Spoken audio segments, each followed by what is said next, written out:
Bon dimanche matin à chacun d'entre vous. Il me fait plaisir de vous accueillir ici à l'église La Vie Comblée.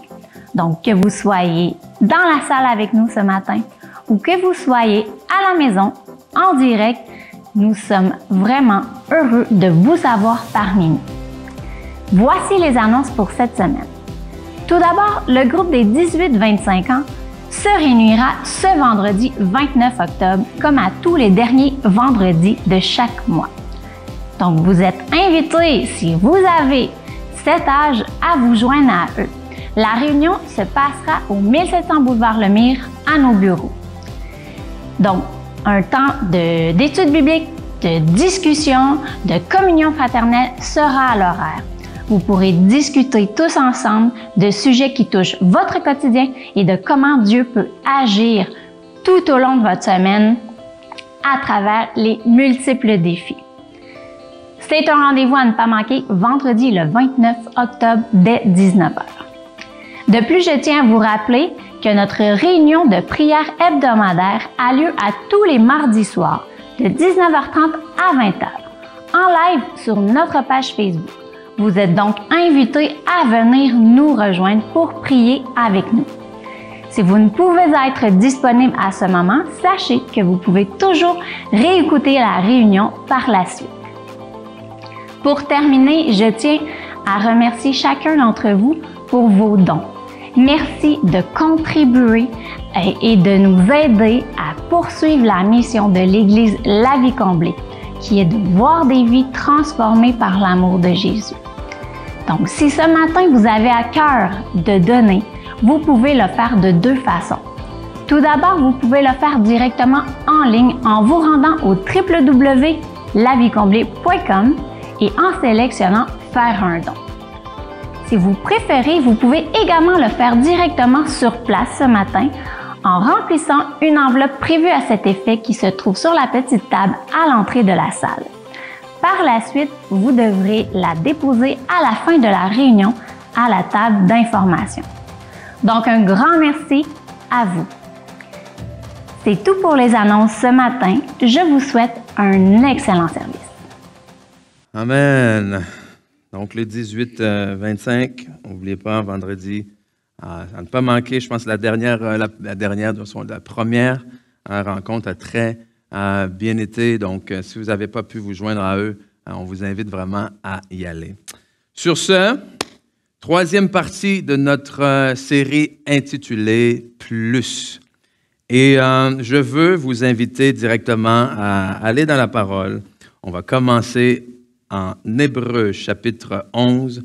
Le verset, ou plutôt la version que vous avez à l'écran, c'est la version Parole vivante. Donc, si vous avez une Bible avec vous, Louis II, souvent, ou quoi que ce soit, ça ne sera pas exactement la même chose qui va être écrit dedans, mais bien entendu, l'idée principale va être la même.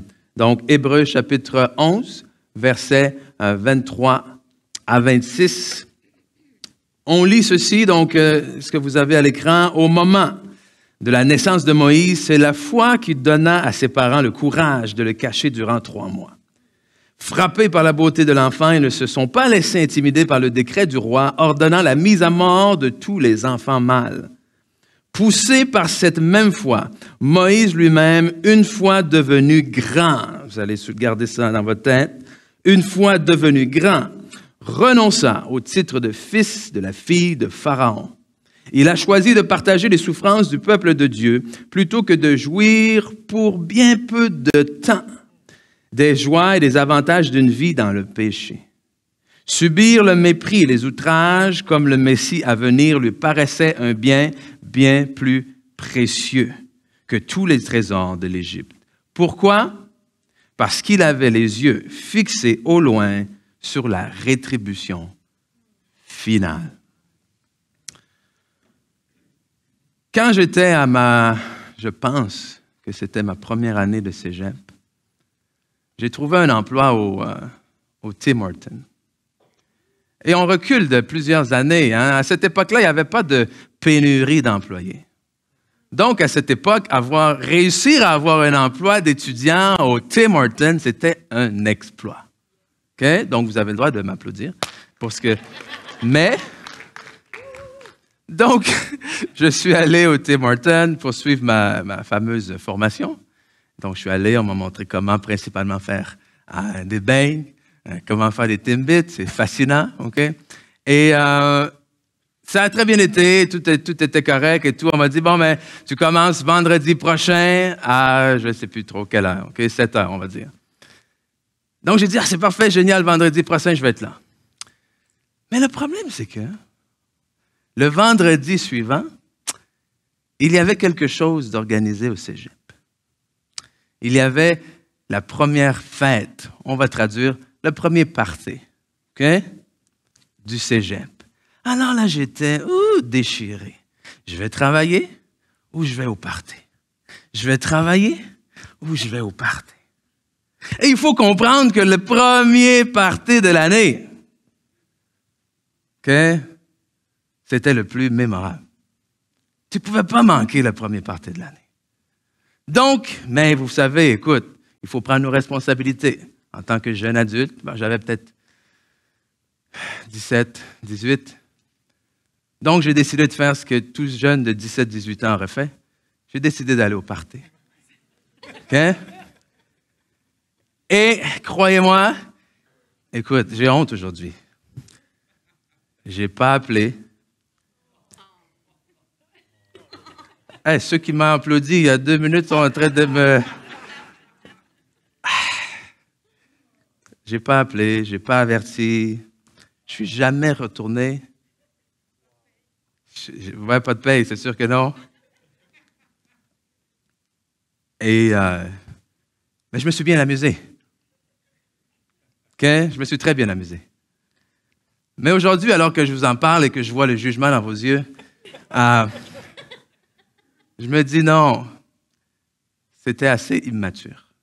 On s'entend. OK? Choisir le plaisir au lieu de choisir le devoir, choisir ce qui était agréable sur le moment plutôt que de choisir ce qui inévitablement aurait été plus profitable pour moi. Et alors que justement, on est dans cette série-là d'expérimenter plus, je crois que l'immaturité est une des raisons des fois pour laquelle on est empêché de recevoir, pas de recevoir en fait, d'expérimenter plus de Dieu dans nos vies. Et quand je parle d'immaturité, je ne parle pas ici d'enfants qui sont naturellement immatures et qui prennent des mauvaises décisions. Je parle d'adultes ou de gens qui devraient être des adultes qui, malheureusement, encore aujourd'hui, se comportent comme des enfants. Et je crois que se comporter comme des enfants nous limite parfois de ce que Dieu a pour nous. Donc aujourd'hui, je vais vous dire, pour certains, il est temps de grandir. Amen? Il est temps de grandir. Parce que trop souvent, comme ce fut le cas, vous savez, j'ai dit j'avais 17 ans, 18 ans, vous avez trouvé ça drôle. Mais si je vous avais dit, la semaine passée, ça aurait été un peu plus troublant, n'est-ce pas? Quand tu as des enfants à charge et que tu prends ce genre de décision, c'est un peu troublant. Quand tu as une famille à nourrir, tu prends ce genre de décision, c'est un peu troublant. Mais quand tu habites chez papa et maman, que tu ne payes rien de tes choses et que tout est... Mais quand tu as un emploi, quand tu as des responsabilités, ce genre d'attitude devient un peu troublant et devient beaucoup très problématique. Et autant c'est problématique dans notre vie naturelle, dans nos responsabilités naturelles, que autant cette immaturité spirituelle devient problématique dans les choses de Dieu, dans les choses du royaume, que nous vivions sur terre aujourd'hui la grâce de ta bonté. Mais c'est difficile de vivre aujourd'hui sur terre, même si le Seigneur Jésus nous a dit que ta volonté soit faite sur la terre comme au ciel. C'est son désir qu'on vive sur terre aujourd'hui tout ce qu'il y a pour nous. Mais il y a un problème avec la croissance spirituelle, ce qu'on appelle le fait de grandir justement spirituellement, c'est que la Bible nous dit en Galates chapitre 4, verset 1, Galates 4, 1, « Or aussi longtemps que l'héritier est enfant, je dis qu'il ne diffère en rien d'un esclave, quoiqu'il soit le maître de tout. Mais il est sous des tuteurs et des administrateurs jusqu'au temps marqué par le Père. » Ce que ça nous dit simplement ici, c'est quoi? c'est que l'enfant hérite de tout. Mais c'est l'adulte qui entre en possession. Je vais répéter. L'enfant hérite de tout, mais c'est l'adulte qui entre en possession. Amen? J'avais une amie comme ça, justement, qui avait hérité de plusieurs milliers de dollars de ses parents, mais elle, à ce moment-là, c'était pas 18 ans, c'était 21 ans. Son père était décédé, donc elle devait attendre à 21 ans. Donc moi, je l'ai connue à 19 ans. Je vous dis, à 19 ans, elle avait de la difficulté à payer ses factures. Mais à 21 ans, c'était plus un problème. Amen? Pourtant, à 19 ans, tout cet argent-là était à elle. Légalement. Mais elle n'a pas pu en prendre possession avant l'âge de 21 ans. En tant qu'enfant de Dieu, la Bible nous dit clairement que nous sommes quoi? Héritiers de Dieu. Co-héritiers de Christ. Si on prend la parabole du fils prodigue, ça nous dit que le Père dit à l'aîné, tout ce qui est à toi est à moi. Et c'est la même chose que notre Père céleste nous dit aujourd'hui. Mais le problème, c'est pas que Dieu nous retient des choses. C'est pas qu'il faut atteindre un certain nombre d'années dans la foi, après 5 ans dans la vie chrétienne, boum, OK, tu peux toucher à ça. Après 10 ans dans la vie chrétienne, boum, Non, c'est pas comme ça que ça fonctionne. OK? C'est qu'il y a des domaines, des fois, dans nos vies, dans lesquels, malheureusement, on reste un petit peu enfantin. Hein? Et où il est le temps de grandir. Et dans le petit passage qu'on a lu ensemble par rapport à l'histoire de Moïse, je trouve qu'il nous donne 3 points que je vais voir avec vous dans quelques instants. Mais je pense qu'avant de voir ces 3 points-là, il est important de mettre une certaine base sur ce qu'est la croissance spirituelle. OK? J'arrive du Congo, j'ai prêché, j'ai enseigné 12 sessions de 50 minutes pour être plus précis sur la croissance spirituelle. Je vais vous résumer ça en 5 minutes. OK? Sur la croissance spirituelle, mais parce que c'est extrêmement important. Parce que déjà, croître et grandir spirituellement, c'est quoi? Ça signifie que, écoute, lorsque la Bible nous dit que nous acceptons le Seigneur, nous devenons des nouvelles créatures, on appelle ça comment? On appelle ça la nouvelle naissance. Okay? On naît de nouveau. C'est-à-dire que la première fois, tu es né naturellement, dans ce monde physique, dans ce monde naturel d'une femme, mais la nouvelle naissance, lorsque tu acceptes le Seigneur Jésus, tu nais une nouvelle fois, mais cette fois-ci, tu nais spirituellement. Donc, alors que dans ta première naissance naturelle, tu étais guidé par les choses naturelles, les sens naturels, la vue, l'odorat et tout ce qui est dans ce monde, dans ta nouvelle naissance, maintenant que tu es né spirituellement, tu es appelé à grandir et à être dirigé par les choses spirituelles. On a chanté Saint-Esprit. On est appelé à être dirigé par l'Esprit de Dieu plutôt que nos instincts naturels, si on peut le dire ainsi. Et la Bible nous parle de 3 types d'hommes, 3 types de femmes, 3 types d'êtres, si on peut dire. On parle de l'homme naturel, de l'homme charnel et de l'homme spirituel. Naturel ou animal, on va dire naturel, charnel, spirituel. Le premier ici, c'est qui? Je pense qu'on a déjà vu ça il y a quelques temps, mais c'est important de le revoir. Okay? L'homme naturel, c'est qui? C'est celui qui ne connaît pas Dieu. D'accord?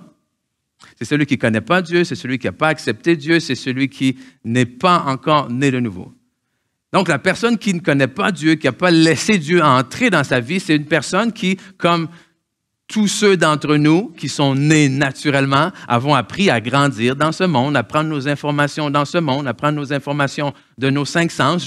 Je pense à cause de ce que je vois. Donc, ce que je vois me donne des émotions. Et par rapport à ces émotions-là, je prends des décisions. Amen? Donc, ça, c'est l'homme naturel, qui n'est pas un homme mauvais. C'est un homme simplement détaché de Dieu, déconnecté avec l'esprit. À l'autre extrémité, on a justement l'homme spirituel. C'est celui qui est non seulement né de l'esprit, mais qui a appris à marcher selon l'esprit. Qu'au lieu d'être dirigé par ses sens, il a appris à dire, même si c'est ce que je vois de mes yeux, mon esprit me rappelle une autre vérité dans la parole de Dieu. Amen? Donc, il n'agit plus simplement par rapport à ce qu'il sent, mais il agit par rapport à ce qu'il sait et par rapport à ce que l'Esprit lui dit, évidemment. Donc, c'est là où on dit, on ne marche pas par la vue, on marche par la... Ça, c'est ici. C'est l'homme spirituel qui marche comme ça. Amen. Et notre but, c'est quand on grandit, quand on est de nouveau, c'est devenir des hommes et des femmes spirituels qui, jour après jour, apprennent à se laisser diriger par l'Esprit. Et bien évidemment, j'ai dit jour après jour, pourquoi? Parce que c'est un processus. Comme un enfant qui vient au monde. Hein? Vous n'attendez pas à ce qu'il commence à courir après 2 semaines. Non, c'est un processus. Sauf qu'à 10 ans, s'il n'est pas capable encore de marcher, on sait qu'il y a un problème. Amen? Mais au milieu vient maintenant ce qu'on appelle l'homme charnel. Et c'est là où se tient un peu le problème. Parce que l'homme charnel, c'est qui? C'est celui qui est né de nouveau. Okay? L'homme naturel ne connaît pas Dieu. Amen? Il n'a pas accepté Dieu dans son cœur. Mais l'homme charnel, lui, oui. Il a cru en Dieu, il a confessé Seigneur Jésus, et il veut vivre pour lui, mais au lieu d'être dirigé par l'Esprit, il tire encore beaucoup trop ses informations du monde naturel. Amen? Donc, alors que les choses et les promesses de Dieu se tiennent ici, c'est quelqu'un qui va à l'Église, qui entend la parole, qui décide de croire à ce qu'on dit, mais parce qu'il marche encore par rapport à là, il est constamment frustré parce qu'il ne voit pas la réalisation de ce qui est écrit ici. Pourquoi? Parce que quand la Bible dit « je marcherai par la vue et non par la foi et non par la vue », il dit « oui, mais ». Hein? Oui, mais... Et finalement, nos décisions sont prises par rapport à ce qu'on a analysé ici, plutôt que ce que la parole de Dieu nous dit ici. Hein? Et j'ose dire, et je ne dis pas que vous êtes à 100% charnel là, ce matin. Hein? Je crois qu'il y a des domaines dans nos vies où est-ce qu'on est capable de marcher plus facilement selon la parole que d'autres. Mais je crois malheureusement, comme j'ai dit, c'est le temps de grandir, que si la majorité de nos informations, on vient les chercher ici, la réalité c'est quoi? C'est que la majorité de nos actions vont être la conséquence de ce qu'on en aura cherché ici.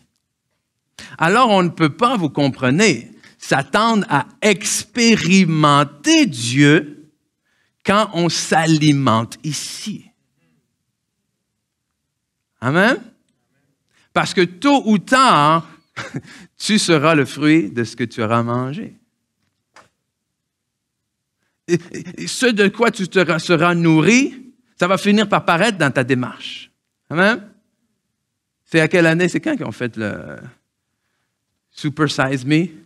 Vous avez vu ça? Ce documentaire, un homme qui a pris quoi? 30, 40 jours? Combien de jours? 30 jours. 1 mois, c'est son défi, 1 mois à ne manger que du McDonald's. Matin, midi, soir. Si je ne m'abuse, il n'a pas fini le mois. Hein? Parce que sa santé s'est détériorée comme jamais. Il ne pouvait plus finir le mois parce que là, ça devenait trop critique. Comprenez? Ce qu'il a mangé pendant tout ce mois-là a fini par affecter son corps. Et de la même manière, ce que nous allons manger spirituellement va finir par affecter nos vies spirituelles.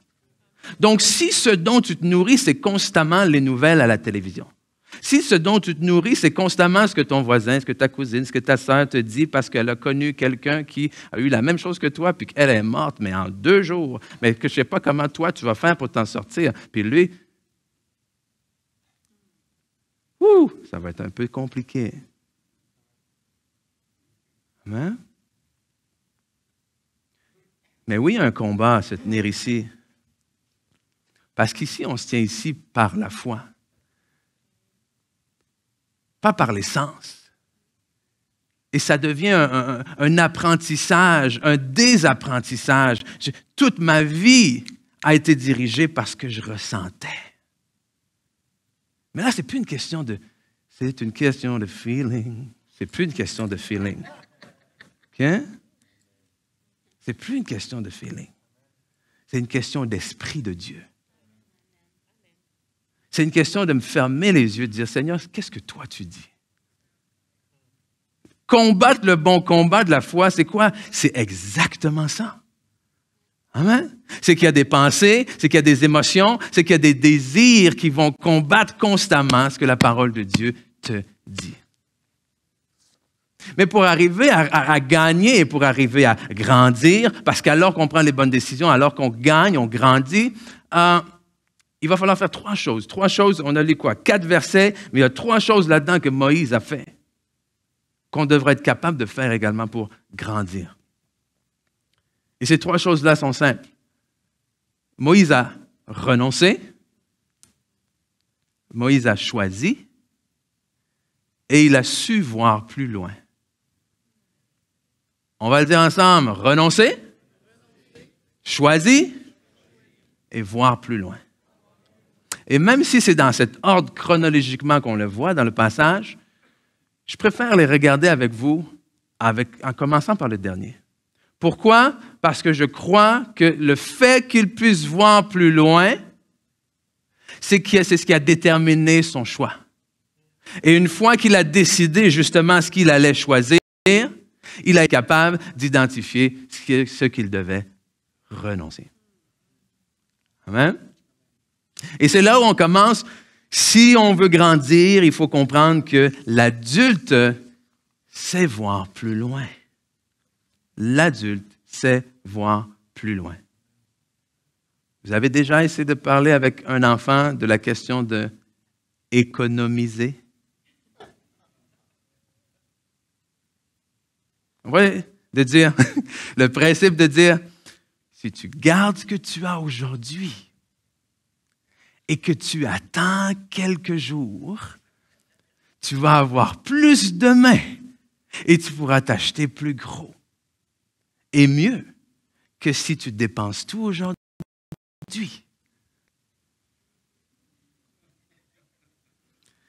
Donc, tu es en train de me dire, papa, qu'au lieu d'acheter ce bonbon-là à $1 qui m'appelle depuis que je suis rentré ici, si je garde tous les petits dollars que j'ai et que j'en ai peut-être 40, je pourrais m'acheter ce jouet-là que je désire tant. Je dis exactement, mon fils. Ah, j'aime ton concept. Mais tu sais quoi? Je vais y aller avec le bonbon. Amen? Et je dis, quand je rencontre des gens, j'ai dit, tu sais, tu n'es pas pressé. Tu n'es pas obligé de fréquenter 60 personnes. Tu peux attendre quelques instants et vivre une vie avec le Seigneur, t'attacher à Dieu et attendre le moment où le Seigneur va t'envoyer la bonne personne. Je comprends ton concept. Mais tu sais quoi? Je vais y aller avec cette personne-là tout de suite. Parce que, dans le fond, j'ai envie d'avoir quelqu'un maintenant. Parce que, dans le fond, je me sens seul maintenant. Tu sais quoi? Au lieu de chercher n'importe quel emploi, puis de lâcher tous les jobs que tu as, pourquoi tu ne prends pas un peu de temps, puis dire, OK, tu vas faire le temps qu'il faut dans cet emploi-là. Le Seigneur va te pour bénir le temps qu'il faut dans cet emploi-là. Puis pendant ce temps-là, toi, je ne sais pas, retourne aux études, fais quelque chose et garde cet emploi-là parce qu'un jour où tu vas avoir ton diplôme, finalement, tu pourras aller vers quelque chose d'autre. Ouais, c'est pas fou ton concept. Mais tu sais quoi? J'ai besoin d'argent maintenant. Puis dans cet emploi-là, je ne suis pas bien aujourd'hui. Donc, j'ai envie d'être bien maintenant.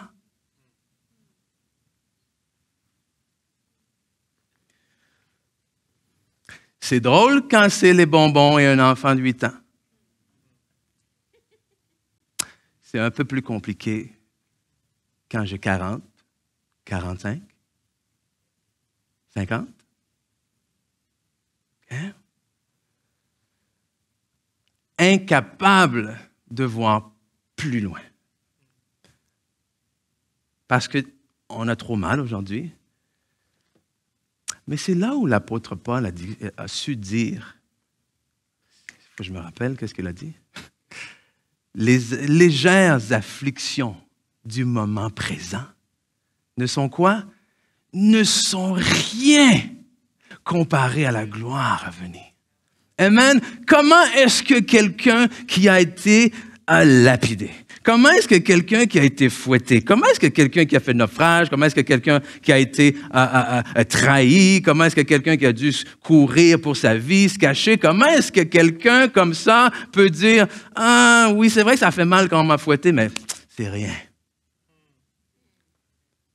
Ah, c'est vrai que d'être lapidé, d'être laissé pour mort, c'était probablement une des épreuves les plus terribles de ma vie. Mais t'inquiète, c'était rien. Oh, parce qu'il voyait quelque chose de beaucoup plus grand, plus loin. Amen. Sommes-nous capables d'arriver à voir plus loin? Ou on vit nos vies comme ça? Si je vis ma vie comme ça, je peux juste gérer ce qui est devant moi. Il faut arriver à voir plus loin. Hein? Il faut arriver à vivre cette vie, et je trouve une façon, encore une fois, d'intégrer mon mot préféré, intentionnel. Je joue un jeu avec mon fils, mais je ne joue plus, en fait, parce qu'il me bat à chaque fois, et qui s'appelle, c'est Connect 4. Connect. Comment? Tu mets des petits jetons, puis tu fais 4. C'est facile, ce jeu-là, tu as juste à faire 4. Oh, mais vous savez qu'il y a des stratégies dans ce jeu-là? Et mon fils, il a joué je ne sais pas combien de temps à l'école et il arrive tout fier à la maison. Il dit, tu veux jouer? Je lui ai dit, ben oui, facile. OK. Tac, tac, tac, tac. Il me bat. OK, je dis, wow, je n'étais pas prêt. Et on fait une partie de 10 points. C'est le premier qui gagne 10 parties. Je t'ai dit, il m'a battu 10-2. Et j'ai dit, mais comment tu fais? Il dit, ben, c'est parce que tu sais, il y a des stratégies. Comment il y a des stratégies? Il dit, mais ce que je t'ai fait la première partie, ça s'appelle le serpent. La deuxième partie, c'était la machine à laver. La troisième partie, c'était il y avait des noms pour chacun des moves, permettez-moi l'anglicisme, qu'il faisait. Et le premier jeton qu'il mettait, il ne le mettait pas là par hasard. Et non seulement il ne le mettait pas là par hasard, mais moi, c'était quoi? Moi, j'étais simplement en mode réaction. Ah oui, tu mets ça là? Oh, moi, je vais mettre ça là. Mais lui, dans sa tête, il me disait, je sais exactement où est-ce que tu vas le mettre. Je lui dis, comment ça, tu sais? Je dis, je sais. Parce que je vais le mettre là, après, je vais le mettre ici, après, tu n'auras pas le choix de me bloquer. Tu vas le mettre ici, puis moi, je fais ça. Puis il rit.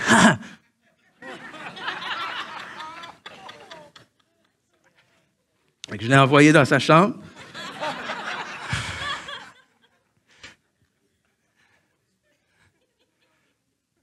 Tant qu'il ne me laisse pas gagner. Et vous savez, quand on réagit comme ça impulsivement, l'ennemi dit, je sais exactement ce que tu vas faire. Allô?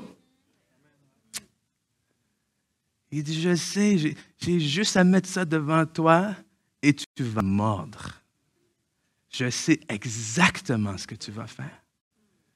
Et là, on se retrouve dans la situation. Ah, mais qu'est-ce qui s'est passé pour que je me retrouve là-dedans? Oh! Il faut être capable de voir plus loin, comme on dit, plus loin que le bout de son nez. Hein? Expression que je ne comprends pas trop d'ailleurs, parce que c'est... Excusez. Deuxièmement, l'adulte sait choisir. Parce qu'il sait voir plus loin, il sait choisir.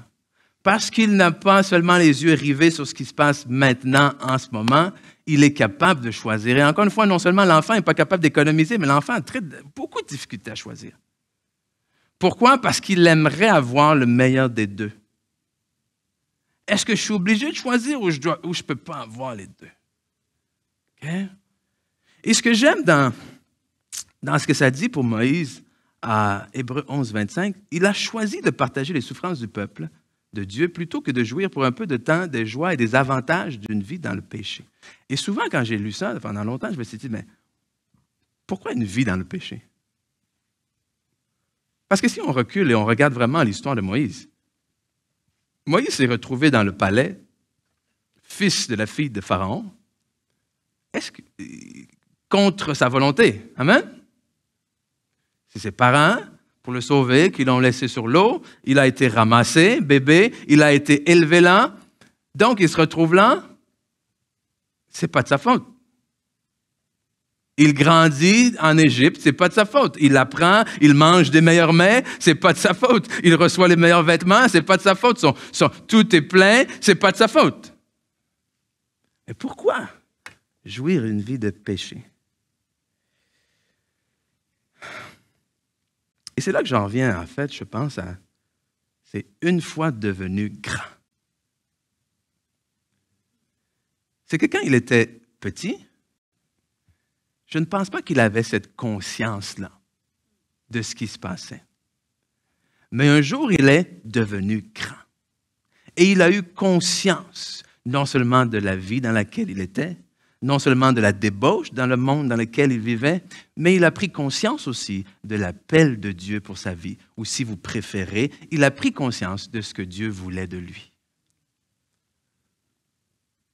Et une fois que tu prends conscience de ce que Dieu veut de toi, et que tu continues à vivre dans ce que tu sais qui n'est pas ce que Dieu veut de toi, même si c'était pas de ta faute, du moment où tu es devenu grand, ça devient ta responsabilité. Parce que quand on parle de péché, on pense souvent à des choses atroces. Le mot péché, Moïse n'a rien fait d'atroce, hein? Bon. Il a profité d'une vie qu'on lui a donnée. Hein? Péché, c'est désobéir. Et le péché, ce n'est pas seulement de faire ce que Dieu ne veut pas qu'on fasse. C'est aussi de ne pas faire ce qu'on sait qu'il veut qu'on fasse. Celui qui sait faire le bien et qui ne le fait pas a péché. Si vous préférez, a désobéi. Ah, c'est silencieux, là. Hein? Et il faut comprendre, comme c'est écrit ici, pour peu de temps. Pour moi, mon party au cégep, ça a duré une soirée, hein? Une soirée. Et j'ai dépensé plus d'argent dans cette soirée. Alors que si j'avais décidé d'aller chez Tim Hortons, j'aurais ramassé beaucoup plus d'argent. Okay? Ça a duré un peu de temps. Mais à cette époque, c'était, même si ça dure un peu de temps, je veux jouir de ce temps. Et alors qu'il y a beaucoup de gens qui ne connaissent pas Dieu, qui ont cette mentalité-là de dire, non, je ne peux pas aller à l'église, je ne veux pas servir Dieu parce que sinon, j'aurais plus de plaisir. Je crois qu'il y a des gens aussi qui connaissent Dieu, qui sont nés de nouveau, mais qui se laissent encore trop diriger par les émotions, par le plaisir. Ils disent, je sais que Dieu veut ça, mais j'ai tellement envie de ci. Et de toute façon, Dieu même va me pardonner.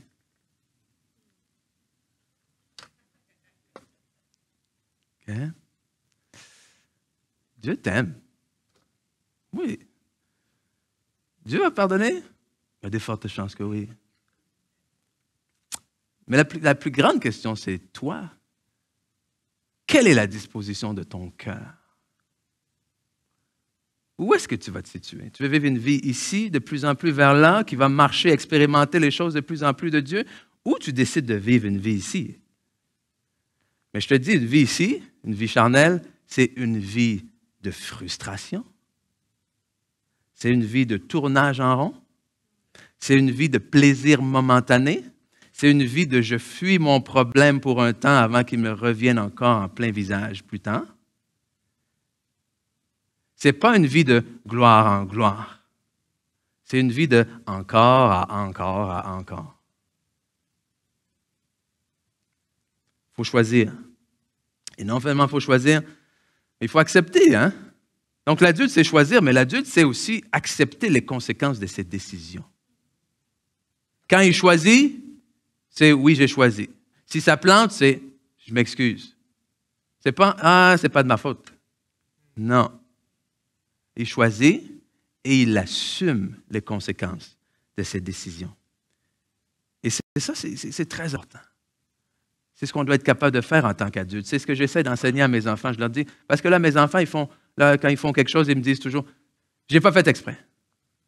J'ai pas fait exprès. Là, j'ai dit, OK. J'ai dit, je sais que tu n'as pas fait exprès. Mais tu n'as pas fait attention non plus. Là, tu es rendu au point de plus juste dire, j'ai pas fait exprès. Tu es rendu au point de réfléchir avant de prendre une action. Parce que tu ne peux pas toute ta vie dire « j'ai pas fait exprès ». OK? Et si on veut grandir, il faut arrêter de plonger la tête baissée et de dire « ah, Dieu va me pardonner, puis je n'ai pas fait exprès ». Non, non, non. Réfléchis avant de bouger. Mais dire que c'est difficile de réfléchir hein, si je n'ai pas été capable de voir plus loin non plus. Vous êtes là? On a vu plus loin, on sait choisir. Et troisièmement, l'adulte sait renoncer. J'ai regardé la définition du mot renoncer. Okay? On sait un peu tous qu'est-ce que ça veut dire renoncer. Mais en cherchant, je suis tombé sur, en fait, abandonner volontairement. Renoncer, c'est abandonner volontairement quelque chose. C'est pas me faire enlever quelque chose. C'est pas « OK, finalement, je vais le faire, c'est bon. » Non, non. Et ça paraît-tu, j'ai eu une dure fin de semaine? Hein? Non, c'est d'abandonner volontairement. Volontairement, c'est « je choisis ». Et dans volontairement, il y a l'attitude de cœur qui suit normalement. Donc, Moïse a volontairement abandonné, au lieu de renoncer, hein, poussé par cette même foi, Moïse lui-même, une fois devenu grand, abandonna volontairement le titre de la fille de Pharaon. Et tout ce qui était Moïse a abandonné volontairement sa richesse, a abandonné volontairement son autorité. Parce qu'en tant que fils de la fille de Pharaon, tu as une certaine autorité, hein? A abandonné sa notoriété, a abandonné son statut. Moïse a abandonné ses avantages. Il a tout abandonné volontairement. Pourquoi? À cause de ce qu'il avait choisi finalement, à cause de ce qu'il voyait plus loin. Et alors que renoncer sonne souvent négatif, n'est-ce pas? Renoncer, c'est comme on va m'arracher quelque chose. En fait, renoncer, pour moi, c'est davantage un acte de foi. Poussé par cette même foi, verset 24, Moïse lui-même, une fois devenu grand, renonça. Poussé par la foi, Moïse renonça. Je renonce à ce que je renonce aux bonbons aujourd'hui. Je décide d'abandonner volontairement la capacité de m'acheter les bonbons aujourd'hui parce que j'ai foi, parce que j'ai confiance, même si je ne le vois pas encore, qu'il va avoir quelque chose de mieux pour moi demain. Je décide d'abandonner volontairement la personne que je fréquente aujourd'hui. Parce que je sais, parce que j'ai foi, parce que j'ai confiance que demain, à un moment donné, va arriver quelqu'un de mieux pour moi. Ouch! Je décide de continuer d'abandonner volontairement mon désir de tout laisser tomber, mais je persévère dans cet emploi-là aujourd'hui parce que je sais que ça va porter le fruit demain. Donc, renoncer n'est pas « Ah, on m'arrache quelque chose ». Renoncer, c'est abandonner volontairement quelque chose en ayant foi que Dieu va remplir mes mains de quelque chose d'infiniment au-delà de tout ce que je peux demander, penser et imaginer. Renoncer,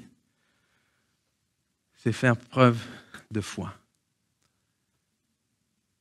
Vous savez, quand le Seigneur... Je vais inviter l'équipe de louange à venir devant. Nous a demandé, ma femme et moi, on est à temps plein les deux à l'Église aujourd'hui. Merci Seigneur. Mais ça n'a pas été facile. Parce qu'on a tous les deux dû renoncer à des emplois qui étaient payants, qui pourvoyaient bien à nos besoins. Les deux dans le milieu scolaire depuis longtemps, enseignante, ma femme de formation, donc depuis plus longtemps que moi encore.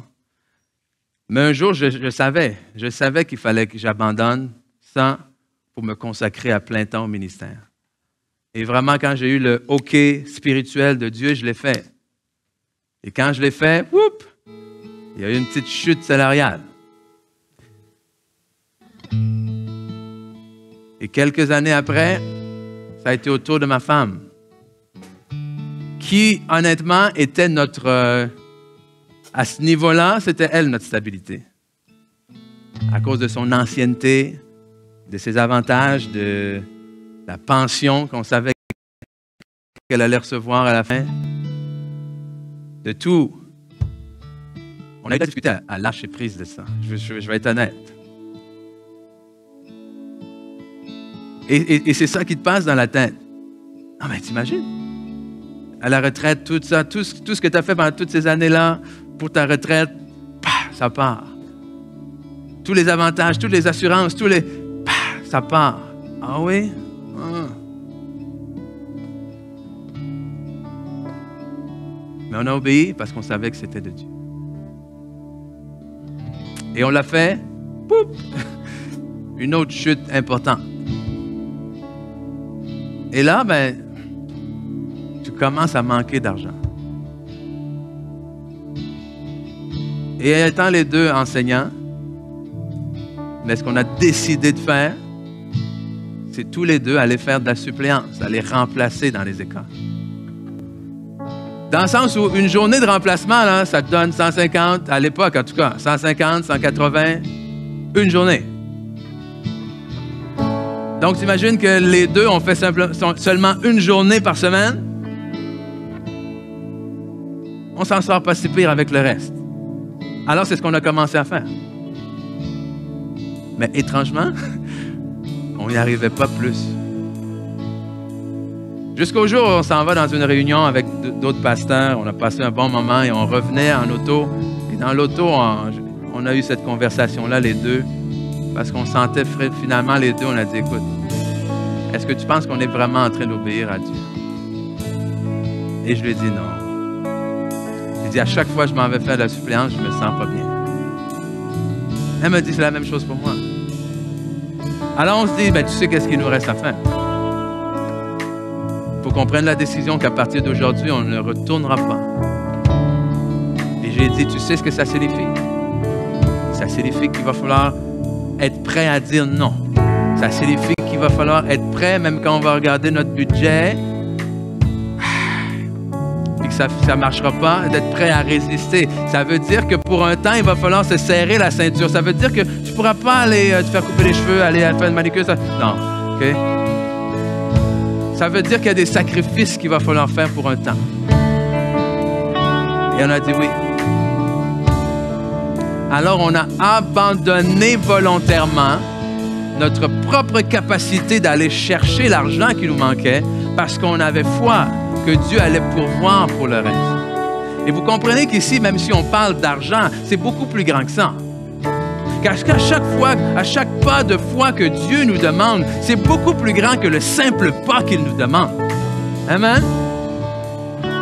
Parce que si tu me fais confiance avec ça, je sais que tu vas me faire confiance avec ce qui vient après.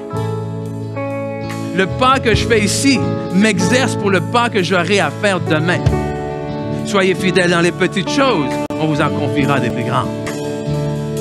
Mais pour moi, ce n'était pas une petite chose, on s'entend. Mais ça a été un pas de foi. Et ce pas de foi financier a ouvert des portes beaucoup plus grandes que juste au niveau des finances. Et c'est ce que je veux que vous compreniez ce matin. C'est que dans nos vies, des fois, on restreint chaque action qu'on fait pour Dieu à cette action-là même. Mais Dieu est un Dieu qui voit beaucoup plus loin. Et ce qu'il te demande de faire aujourd'hui, ça peut avoir absolument aucun sens pour toi. Et même quand tu vas faire l'action, tu vas peut-être te dire, mais pourquoi j'ai fait ça? Mais si tu as la conviction que c'est le Seigneur qui te l'a demandé, parce que je fais une parenthèse, je suis en train de vous dire, laissez votre emploi, s'il vous plaît. Non, mais je suis obligé de faire cette parenthèse parce que malheureusement, OK? Je suis pas en train de vous dire parce que c'est difficile à ton emploi, tu vas revenir. Oh, le pasteur a dit que, dans le fond, je pouvais laisser mon emploi et que Dieu allait pour... Non, non, non, non, non, non, non, non, non, non, non. C'est pas ça du tout que j'ai dit. J'ai dit que tu peux faire confiance à Dieu pour pouvoir là où il t'a appelé. Mais pour savoir que c'est lui qui t'a appelé, tu apprennes à expérimenter plus de sa présence. Amen. Il faut que tu sois prêt à renoncer. Parce qu'en fait, c'est exactement ce que le Seigneur Jésus a fait pour nous. Hein? C'est exactement ce qu'il a fait pour nous. La Bible dit qu'en vue de la joie à venir, en vue de ce qui lui était réservé. Amen. Je pense qu'on l'a dans les notes. Hein? Hébreux 12. On va lire ça ensemble avant de prier. Hébreux 12, 1, 3. Nous donc aussi, puisque nous sommes environnés d'une si grande nuée de témoins, rejetant tout fardeau et le péché qui nous enveloppe si facilement et courons avec persévérance dans la carrière qui nous est ouverte, ayant les regards sur Jésus, le chef et le consommateur de la foi, qui, en vue de la joie qui lui était réservée, alors qu'il a réussi à voir plus loin, a choisi de souffrir à la croix, a méprisé l'ignominie et s'est assis à la droite du trône de Dieu. Parce qu'il a vu plus loin, Jésus a choisi de prendre notre place. Et parce qu'il a choisi de prendre notre place, il a renoncé, Philippiens 2 nous dit, à être égal à Dieu. Pour prendre la forme d'un homme, pour prendre la forme d'un serviteur, pour prendre nos péchés, pour prendre nos manquements.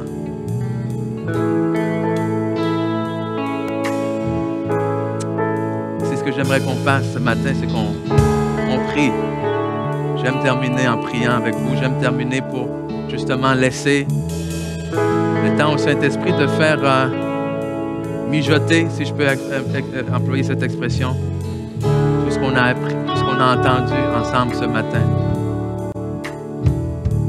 Je veux prier pour chacun d'entre vous ce matin qui est dans des situations difficiles, qui est dans des situations qui exigent des choix. Et même si je dis choisir, je dis renoncer, en aucun cas, je suis en train de sous-entendre que c'est facile. Mais Seigneur, je te prie. Je te prie d'abord pour cette... Tu dis dans ta parole que tu es le bon berger, que nous entendons ta parole, que nous entendons ta voix. Et ce que je prie ce matin, c'est que chacun de tes enfants puisse entendre ta voix. Pas la voix de l'ennemi, pas la voix de l'adversaire, pas la voix des confusions, pas la voix de ceux et celles qui ont toujours des bons conseils à nous donner, Seigneur, mais ta voix à toi. Que cette voix, Seigneur, puisse les réconforter, mais surtout que cette voix puisse leur donner la foi. Une foi, une vision pour ce que tu as pour eux demain. Alléluia, Seigneur, parce que tu as des plans et des projets préparés pour nous avant la fondation du monde et que tu as des choses pour nous demain. Tu as des choses pour eux demain. Seigneur, que leur vision ne soit pas limitée à aujourd'hui. mais qu'au contraire, ton esprit puisse leur ouvrir l'intelligence afin qu'ils puissent voir, ou du moins qu'ils puissent avoir l'espoir pour demain. Même si on ne voit pas à 100% ce qu'il y a demain, Seigneur, qu'on puisse au moins avoir l'espoir pour demain, la foi pour demain, et que tu leur donnes la capacité de choisir, et surtout de renoncer, Seigneur, d'abandonner volontairement. Tu as abandonné volontairement ton trône. Tu as abandonné volontairement ton titre de Dieu pour un temps. Tu as abandonné tout ce que tu avais, Seigneur Jésus. T'identifie à nous. Donc ce matin, on vient vers toi. On vient vers toi ce matin, on dit, nous voici, nous voilà. Prêts à faire ta volonté, Seigneur. Il y a peut-être des gens ici, Seigneur, qui savent déjà très bien, ce que tu leur demandes de faire. Alors je prie pour l'audace, je prie pour le courage, Seigneur. Mais je prie pour la paix aussi. Pas une condamnation de dire, mais qu'est-ce que tu attends pour faire ce qu'il faut faire? Non, non, non, non. Mais une paix au contraire qui dit, je t'accompagne, je suis avec toi et je vais t'aider à faire ce qu'il faut. Amen. Et qu'une paix également les remplisse alors qu'ils vont être capables de prendre cette décision. Oh, alléluia, merci Seigneur. Oh, Rassanto, merci Seigneur. Alléluia. Oh, là où vous êtes ce matin, on va prendre juste quelques instants pour entrer encore en sa présence. Quelques instants pour mettre vos questions devant lui ce matin, mettre vos fardeaux devant lui, déposer vos soucis devant lui, vos tracas devant lui. Sachez que vous vous adressez à quelqu'un qui a une réponse pour tout. Amen. Alléluia. Vous adressez à celui qui sait toutes choses et celui aussi qui peut toutes choses. Alléluia. Mais si vous voulez qu'il fasse quelque chose avec ce que vous avez, il faut lui donner ce que vous avez. Amen. Donc le renoncement n'est pas quelque chose de négatif, mais c'est bien quelque chose de positif. C'est un pas de foi. Donc Seigneur, on prend la décision de renoncer aujourd'hui à ce que nous pouvons avoir par nos propres forces pour prendre et jouir et expérimenter demain de ce que tu as pour nous. Parce que nous croyons que tu es un Dieu qui peut faire infiniment au-delà de tout ce qu'on peut demander, penser et imaginer. Seigneur, que même si ce n'est pas ce que l'on voit de nos yeux aujourd'hui, on décide de fermer nos yeux naturels, mais d'ouvrir nos yeux spirituels et de marcher par la foi. Seigneur, nous ne serons pas des hommes et des femmes charnels, tiraillés de tous sens et de tous côtés par nos sentiments et nos émotions, mais nous sommes, je déclare que nous sommes des hommes et des femmes spirituels qui grandissons, qui marchons jour après jour, de gloire en gloire, guidés et dirigés par ton Saint-Esprit. Dans le nom de Jésus. Oh, alléluia, alléluia, alléluia. Et la première chose justement qu'il faut faire, on a parlé de ces trois types d'hommes, naturels, charnels, spirituels. Si on veut expérimenter plus de Dieu, le premier pas, c'est de faire cette connexion-là, spirituelle. C'est-à-dire de naître de nouveau. La Bible nous dit que celui qui croit en Jésus-Christ devient une nouvelle créature. Amen. Et comment est-ce qu'on fait pour naître de nouveau? C'est simple. Il faut d'abord croire. Croire de tout notre cœur, croire dans notre cœur que oui, Jésus-Christ est le Fils de Dieu. Qu'il est mort, qu'il est ressuscité pour mes péchés, qu'il est assis à la droite de Dieu. Et qu'alors que je décide de mettre ma foi en lui, je reçois la vie éternelle. Je reçois cette communion-là avec Dieu. Je nais de nouveau. Non pas une naissance naturelle, mais maintenant une naissance spirituelle qui me donne la capacité d'aller chercher ou d'expérimenter les choses de Dieu parce que je deviens enfant de Dieu. Amen. Donc c'est la première chose qu'on fait. Et je vais donner l'opportunité comme on donne presque à tous les dimanches à ceux et celles qui sont ici ce matin, ceux et celles qui nous regardent à la maison, de naître de nouveau, d'accepter le Seigneur Jésus comme votre Maître, votre Seigneur et votre Sauveur. Et je vais vous inviter, vous tous qui êtes ici, s'il vous plaît, pour le bénéfice de ceux et celles qui sont là, qui n'ont peut-être jamais fait la prière. On va faire une prière, ce n'est pas une prière magique, mais c'est une prière qui va englober tout ce qu'on vient de se dire ce matin. Amen. Si vous avez déjà fait cette prière, je vous invite quand même à faire ça ensemble. Et on va dire, Père éternel, je te remercie. Je te remercie pour ton amour. Je te remercie qu'alors que j'étais loin de toi, tu m'as vu et tu as décidé de m'aimer.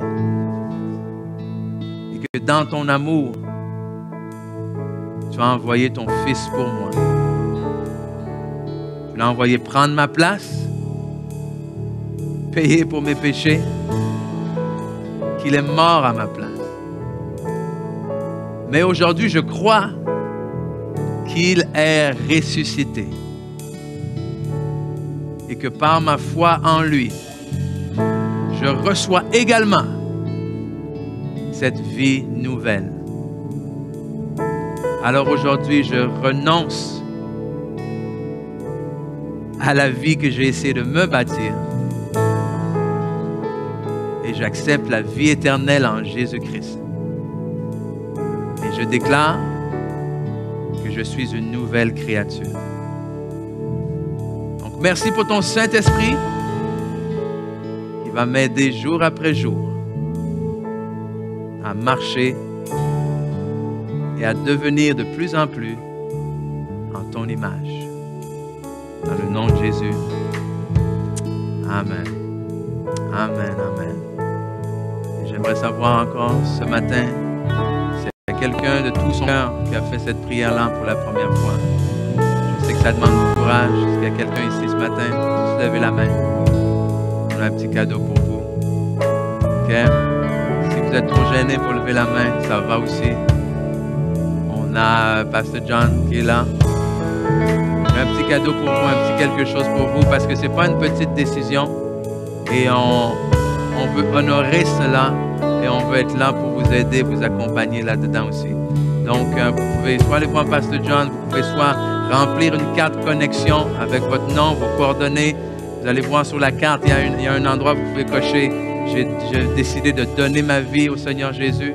Donc, alors qu'on va recevoir cette carte-là, qu'on va voir cette case cochée, mais il y a quelqu'un qui va vous contacter, que ce soit par courriel, par téléphone, selon ce que vous préférez.